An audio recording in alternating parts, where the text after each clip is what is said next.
नमस्कार दोस्तों, आपका आपके चैनल वैष्णवी की कथाएं में आपका स्वागत है। आज हम आपको सुनाने जा रहे हैं शिव भोलेनाथ की कथा, यानी सोमवार व्रत कथा। बाबा भोलेनाथ को प्रसन्न करने के लिए आप भी सोमवार का व्रत कर रहे हैं तो शिव व्रत कथा को पढ़कर या सुनकर इस उपवास को पूर्ण कर सकते हैं। एक नगर में एक बहुत धनवान साहूकार रहता था, जिसके घर में धन की कमी नहीं थी, परंतु उसको एक बहुत बड़ा दुख था कि उसके कोई पुत्र नहीं था। वह इसी चिंता में दिन रात लगा रहता था। वह पुत्र की कामना के लिए प्रत्येक सोमवार को शिव जी का व्रत और पूजन किया करता था तथा सायंकाल को शिव मंदिर में जा कर के शिव जी के सामने दीपक जलाया करता था। उसके उस भक्ति भाव को देखकर एक समय श्री पार्वती जी ने शिव जी महाराज से कहा कि महाराज, यह साहूकार आपका अनन्य भक्त है और सदैव आपका व्रत और पूजन बड़ी श्रद्धा से करता है। इसकी मनोकामना पूर्ण करनी चाहिए।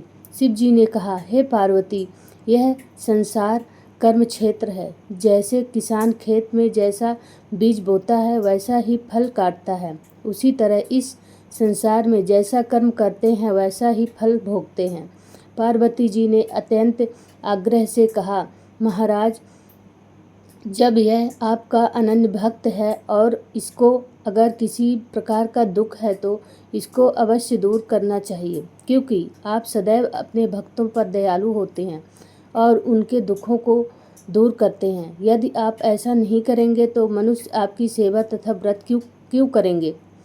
पार्वती जी का ऐसा आग्रह देख शिव जी महाराज कहने लगे, हे पार्वती, इसके कोई पुत्र नहीं है। इसी चिंता में यह अति दुखी रहता है। इसके भाग्य में पुत्र न होने पर भी मैं इसको पुत्र की प्राप्ति का वर देता हूँ, परंतु यह पुत्र केवल 12 वर्ष तक जीवित रहेगा। इसके पश्चात वह मृत्यु को प्राप्त हो जाएगा। इससे अधिक मैं और कुछ इसके लिए नहीं कर सकता। यह सब बातें साहूकार सुन रहा था। इससे उसको ना कुछ प्रसन्नता हुई और ना ही कुछ दुख हुआ। वह पहले जैसा ही शिव जी महाराज का व्रत और पूजन करता रहा। कुछ काल व्यतीत हो जाने पर साहूकार की स्त्री गर्भवती हुई और 10वें महीने में उसके गर्भ से अति सुंदर पुत्र की प्राप्ति हुई। साहूकार के घर में बहुत खुशी मनाई गई, परंतु साहूकार ने उसकी केवल 12 वर्ष की आयु जानकर अधिक प्रसन्नता प्रकट नहीं की और ना ही किसी को भेद ही बताया।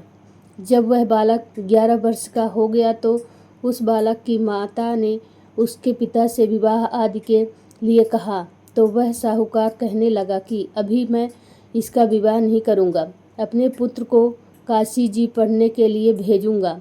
फिर साहूकार ने अपने साले अर्थात बालक के मामा को बुला करके उसको बहुत सा धन देकर कहा, तुम उस बालक को काशी जी पढ़ने लेके जाओ और रास्ते में जिस स्थान पर भी जाओ यज्ञ तथा ब्राह्मणों को भोजन कराते जाओ।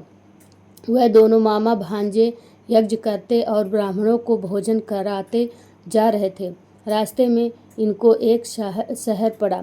उस शहर में राजा की कन्या का विवाह था और दूसरे राजा का लड़का जो विवाह कराने के लिए बारात लेकर आया था वह एक आँख से काना था। उसने पिता को इस बात की बड़ी चिंता हुई थी कि कहीं वह वर को देख कन्या के माता पिता विवाह में किसी प्रकार की अड़चन पैदा न कर दें।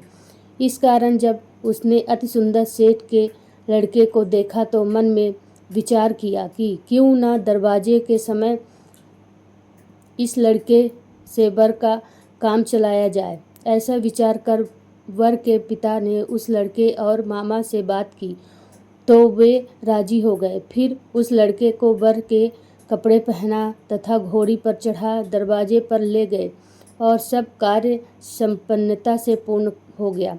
फिर वर के पिता ने सोचा कि यदि विवाह कार्य भी इसी लड़के से करा लिया जाए तो क्या बुराई है। ऐसा विचार कर लड़के और उसके मामा से कहा, यदि आप फेरों का और कन्यादान के काम को भी करा दें तो आपकी बड़ी कृपा होगी और मैं इसके बदले में आपको बहुत कुछ धन दूंगा। तो उन्होंने स्वीकार कर लिया और विवाह कार्य भी बहुत अच्छी तरह से संपन्न हो गया।